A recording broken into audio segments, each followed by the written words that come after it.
Еліміз еркіндікке ерісіп, егемендікке қолы жетіп, тәуелсіздік алғалы, жаңбырдан кейінгі саңырауқұлақ секілді тәуелсіз басылымдарда қаптап кетті. Бұрынғы Қызыл империяның құрсауынан босанып, бостандыққа шыққан журналистер қауымы томағасы түріліп, қияға қанат қаққан қыран сияқты дүр сілкінді. Демократия, жариялылық, қайта құру дегендерді басты нысана етіп, көңіл түкпірінде кір басқан қат-қабат құпиялардың бетін аша бастады. Жоғалуға айналған тіліміз бен дінімізді, үніміз бен ділімізді қайта қалпына келтіру үшін жаппай атсалысты. Әрине, барлық басылымды дәл осылай күрес жүргізді деп айтуға болмайды.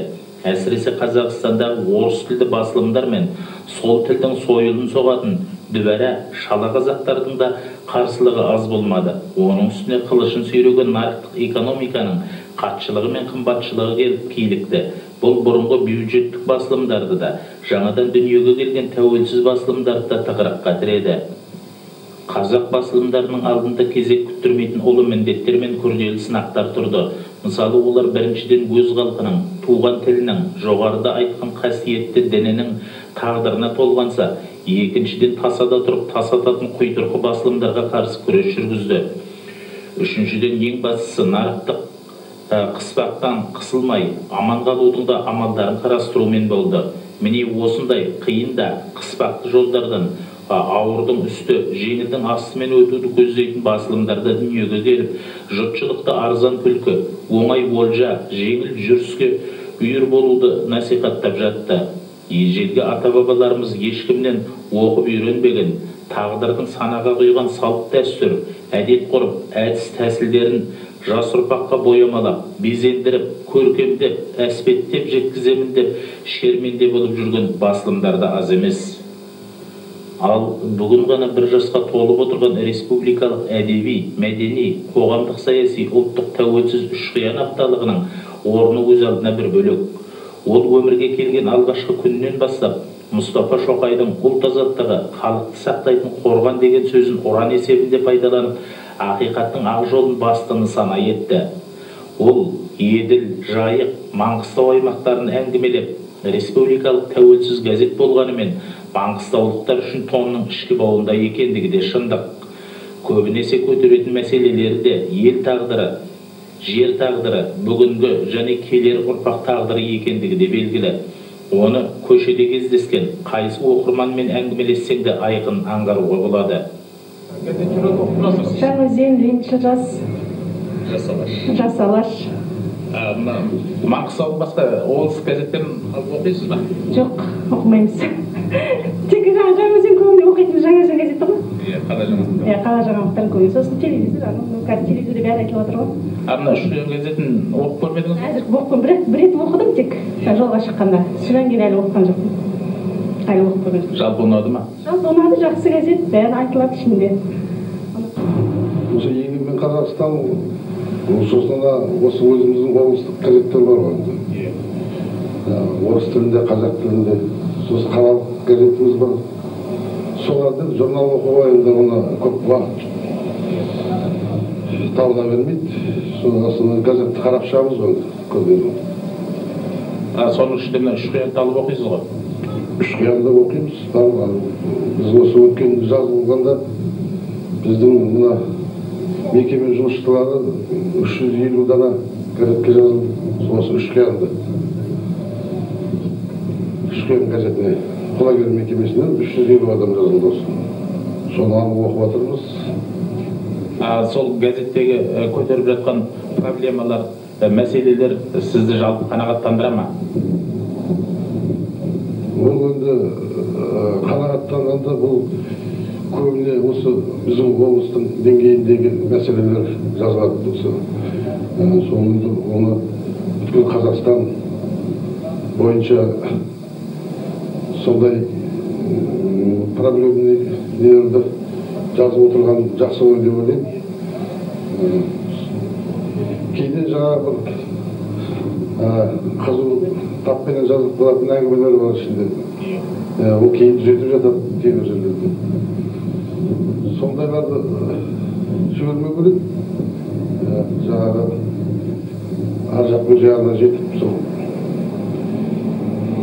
жөндеп түсініп қызу тапқан мектепке естіген, көрген, білгенді алып жазып тастағанымыздан кішкене естіліп жатады ғой, солай деп енді. Жалпы жақсы. Республикалық тәуелсіз газет қой, сондықтан алдыда барлық республика деңгейінде жазса екен дейсіз? Иә, республика деңгейінде осы мына жоғары парламентте, сосын біздің мына жоғары еліміздегі Астанада болып жатқан жағдайларды, басқа облыстарда да сол бәрін көрсетіп жазған дұрыс қой деймін. Мұнда көтеріліп жатқан мәселелердің бәрі дұрыс. Шындық тұрғысына қарағанда бәрі де өте әдемі көрсетілген, бәрі айтылған. Ал енді ол мазмұн жағынан да дұрыс, бәрі де. Әлде қандай материалдар, проблемалық материалдар көтеруін қалар едіңіз оқырман ретінде? Оқырман ретінде негізінен енді проблема болады, негізінен де мынау не жөнінен ғой енді. Мынау тіл жөнінен, қазақтың тілі жөнінен сол көбірек айтылса.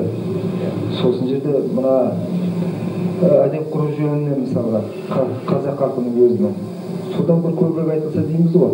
Негізгі тілектер осы ғой. Осылар болса әйтеуір осы негізгі қазір реттердің дәстүрлердің бәрі түзеледі деп есептейміз. Негізінен де Ленин ескерткіші жөнінде айтар болсақ, енді бұрынғы коммунистік идеологияның несі ғой, бұрыннан тұрғызылған ескерткіштер ғой. Ал енді қазіргі енді орны енді жаңағы тәуелсіздік 10 жылдығына байланысты монумент құрайды деп жатырмыз, ол 2030 жылға деп арналған тіпті. Ол әрине осы тұрғыдан қарағанда бұл дұрыс деп есептейміз, өз қарабасымыз. Себебі ол жаңағы біріншіден тәуелсіздіктің белгісі ретінде, екіншіден ол жаңағы өзіміздің Қазақстан егеменді тәуелсіздік ел екенімізді көрсететін сондай ескерткіш болуға тиіс деп есептеймін.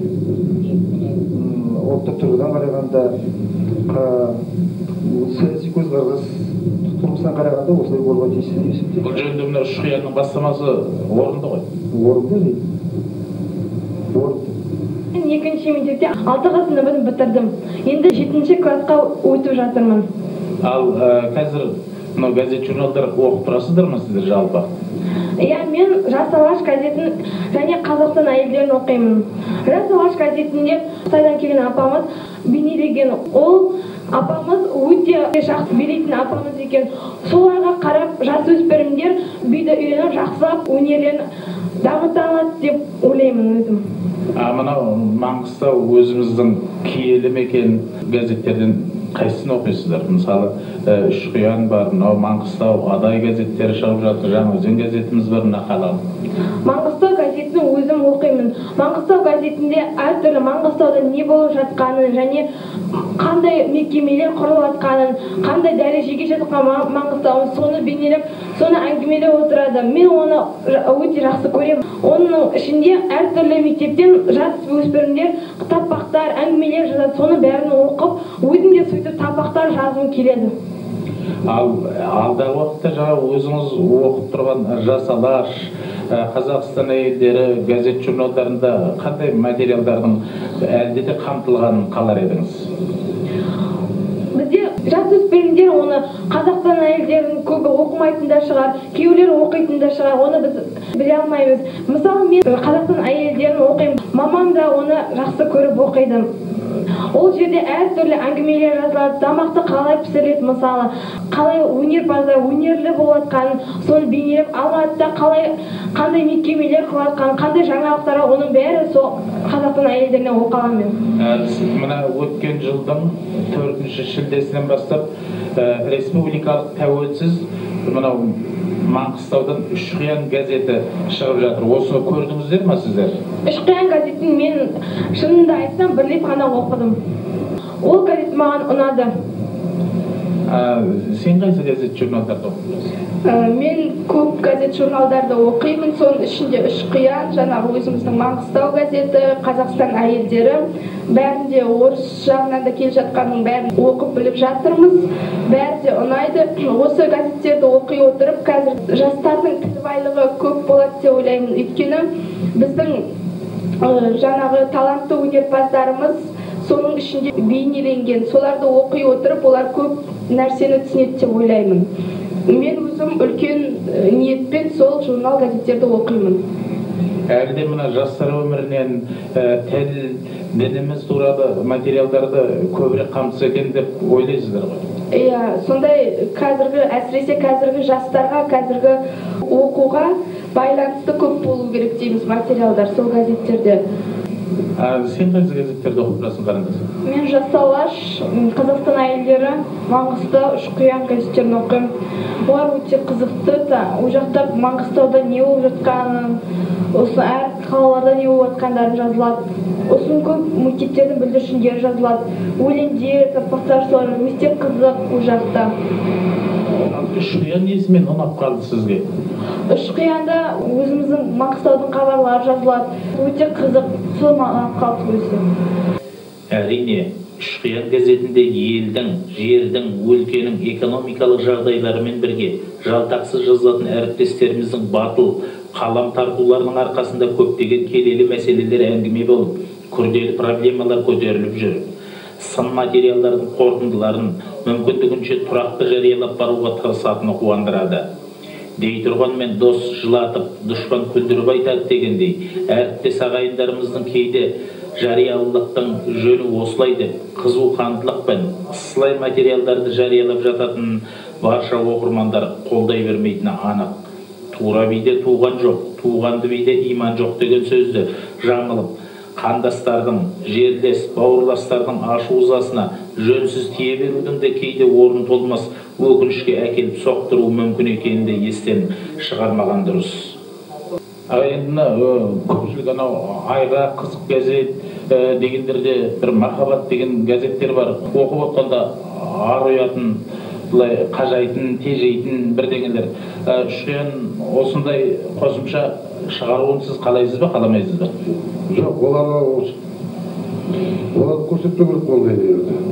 Мынау үгіт насихат деген болады ғой енді. Ол сондайды көбейту керек. Үгіт насихат мына өзіміздің дінге байланысты, тілімізге байланысты, я осы жастар өміріне, осы біздің Маңғыстау халқының мәдениеті, басқа елдердің мәдениеттерін соларды ортаға салып отыру керек. Жаңағы махаббат не дегенді оны өзі жастар біледі ғой, оны үйретпей газетке шығармай-ақ сондайларға тыйым салу керек. Дегенмен Үшқиян көпшіліктің асыға күтіп, сүйіп оқитын газетіне айналды. Сол сүбелі де сүйекті материалдарды жалтақсыз жасқанбай жариялауының арқасында бір-ақ жылдың ішінде таралымының 10 мың данаға жетуі осы айтқандарымыздың дәлел іспеттес. Сондықтан Үшқиян газетінің ұжымын газеттің шыға бастағанына 1 жыл толуымен құттықтаймыз. Әріптестеріміздің отбасыларына амандық, бақыт, зор денсаулық, өздеріне шығармашылық табыс тілейміз.